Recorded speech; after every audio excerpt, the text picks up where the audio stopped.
نحمدہ و نصلی علی رسولہ الکریم اما بعد اعوذ باللہ من الشیطان الرجیم من حمزہ ونفخہ ونفثہ۔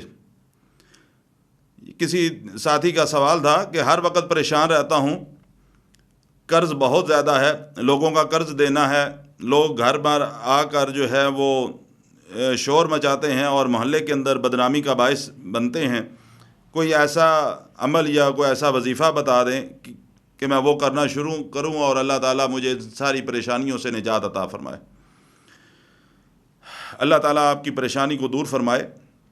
رسول اللہ صلی اللہ علیہ وسلم نے ان پریشانیوں سے نکلنے کے لیے ایک دعا بتائی ہے، اور سب سے بہترین جو عمل ہے وہ وہی عمل ہے جو جناب محمد رسول اللہ صلی اللہ علیہ وسلم کا سکھایا ہوا عمل ہے، کیونکہ آپ صلی اللہ علیہ وسلم کا فرمان در حقیقت اللہ سبحانہ و تعالیٰ کا فرمان ہے، اور ان مصیبتوں سے، ان پریشانیوں سے نکالنے والی ذات اللہ کی ہے، عزت کی حفاظت کرنے والی ذات اللہ کی ہے۔ تو اللہ سبحانہ و تعالیٰ نے جو نسخہ، جو طریقہ بتایا ہے، ہماری کوشش بھی یہی ہونی چاہیے کہ ہم اس پر عمل کریں۔ اللہ کے نبی علیہ الصلاۃ والسلام نے اپنے صحابہ کو ایک دعا سکھائی، اللہم انی اعوذ بک، اے اللہ میں تیری پناہ طلب کرتا ہوں۔ اب جس طرح کا میرے بھائی آپ کا سوال ہے کہ پریشان ہوں، لوگوں کے پیسے دینے ہیں، قرض دینا ہے، لوگ میری عزت کو اچھال رہے ہیں، بدنامی کا باعث بن رہا ہوں، تو کس چیز سے پناہ؟ اللہ تو مجھے اپنی حفاظت کے اندر لے لے، اپنی پناہ کے اندر لے لے۔ کن چیزوں سے؟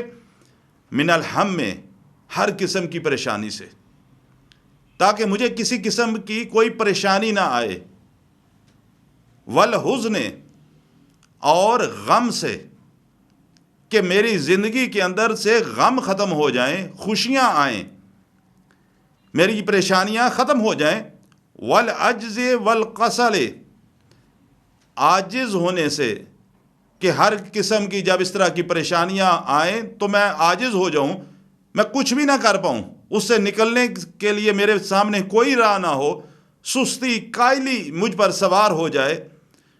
اللہ تو مجھے اپنی حفاظت کے اندر اپنی پناہ میں لے لے۔ کس چیز سے؟ من الہم والحزن، پریشانی سے اور غم سے، والعجز والکسل، عاجز ہو جانے سے اور کاہلی سے، والجبن والبخل، بزدلی سے، کیونکہ انسان جب بزدل ہو جاتا ہے تو معاشرے کے اندر طاقتور اس کے اوپر حاوی ہونا شروع ہو جاتے ہیں۔ اللہ تو مجھے بزدل ہونے سے بچا، والبخل، اور بخل سے، وزالۂ الدین، اور قرض کے بوجھ سے۔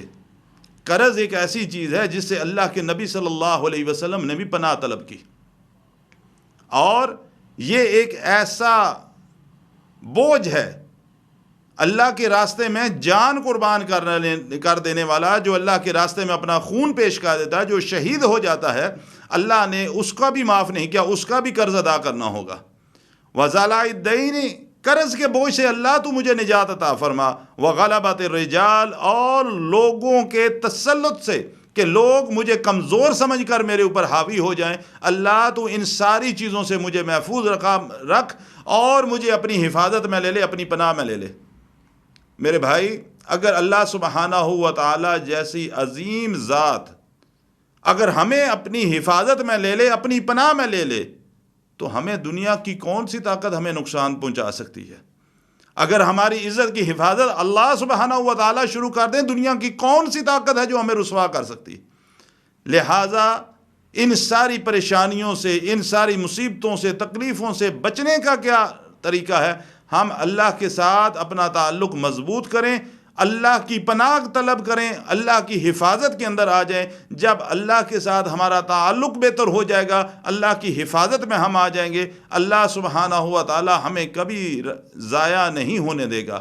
اللہ تعالیٰ آپ کی بھی اور میری بھی، ہم سب کی پریشانیوں اور تکلیفوں سے اللہ سبحانہ و تعالیٰ ہمیں نجات عطا فرمائے اور ہمیں اپنی حفاظت کے اندر رکھے۔